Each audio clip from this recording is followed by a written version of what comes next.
आज हम इस वीडियो में आधारशिला मॉड्यूल भाग 2 को प्रश्नोत्तर के माध्यम से समझेंगे। आइए जानें।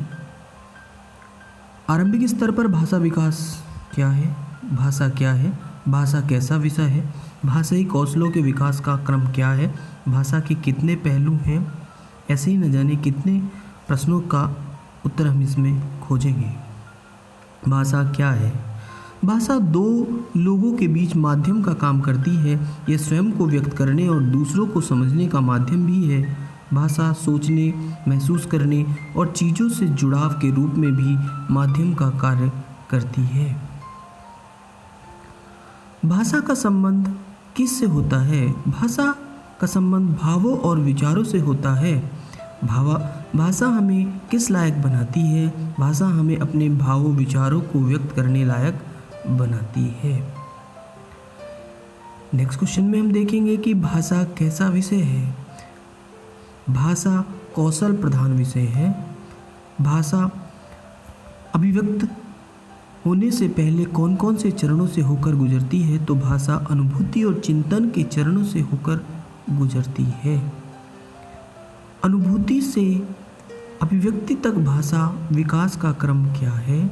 अनुभूति, चिंतन और विचार और उसके बाद अभिव्यक्ति, यानी कि अनुभूति से अभिव्यक्ति तक का क्रम क्या है, ये देखा है हमने इसमें। भाषा सीखने की शुरुआत कहाँ से होती है?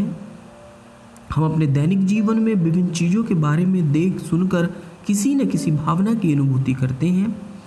इस अनुभूति को दूसरों से साझा करना चाहते हैं। यही भाषा सीखने की शुरुआत होती है। यहीं से भाषा सीखना प्रारंभ होता है। भाषाई कौशलों के विकास का क्रम क्या है? तो सुनना, बोलना, पढ़ना, लिखना, LSRW भाषाई कौशलों के विकास का क्रम है। भाषा के कितने पहलू होते हैं? तो भाषा के दो पहलू हैं। यांत्रिक, इसमें है लिपि, वर्तनी शुद्धता, उच्चारण, सुलेख। भाव, चिंतनात्मक भाव, अर्थ ग्रहण करना, सोचना, प्रतिक्रिया देना, समीक्षा करना, राय देना, सारांश निकालना, प्रदर्शन प्रस्तुत करना आदि। भाषा के यांत्रिक पहलू का संबंध भाषा के किस रूप से ज़्यादा होता है? तो भाषा के यांत्रिक पहलू का संबंध भाषा के बाहरी रूप से होता है। बच्चों में चिंतनात्मक पहलू के विकास के लिए क्या करें? खुली कक्षा में सवालों पर चर्चा, अधूरी लाइनें, कविता, कहानी, रचनाओं, वाक्यों, गद्यांशों को पूरा करने के अधिक से अधिक मौखिक और लिखित अभ्यास होने चाहिए। भाषा में संदर्भों की क्या भूमिका होती है? तो भाषा में संदर्भों के सहारे अर्थ ग्रहण करते हैं। ये संदर्भ इशारे, चित्र, अभिनय, गीत, कहानी, कविता, वाक्य, शब्द किसी न किसी रूप में अर्थ और भाव पकड़ने में सहायता प्रदान करते हैं। सुनने के कौशल के लिए क्या करें? हमें अपने आसपास बोले जा रहे शब्द, ध्वनि आदि के निरंतर संपर्क में रहना जरूरी होता है। इसमें आसपास की ध्वनियों को सुनकर समझना प्रमुखता से शामिल होता है। भाषा के कौशलों में सुनना क्यों महत्वपूर्ण है?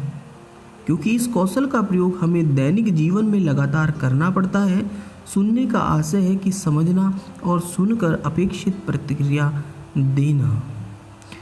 ध्वनि जागरूकता या ध्वनि पहचान क्या होती है? सुनकर यह समझ पाने की क्षमता कि बोले जाने वाले वाक्य कई शब्दों, ध्वनियों को जोड़कर बने होते हैं। इसी प्रकार अलग अलग शब्द विभिन्न ध्वनियों और वर्णों को जोड़कर बनते हैं।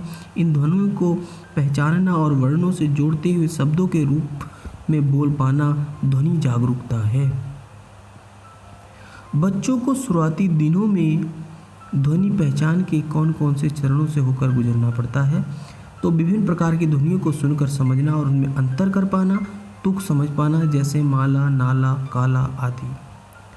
नेक्स्ट है शब्दों को अलग अलग पहचानना, जैसे माला घर पर है।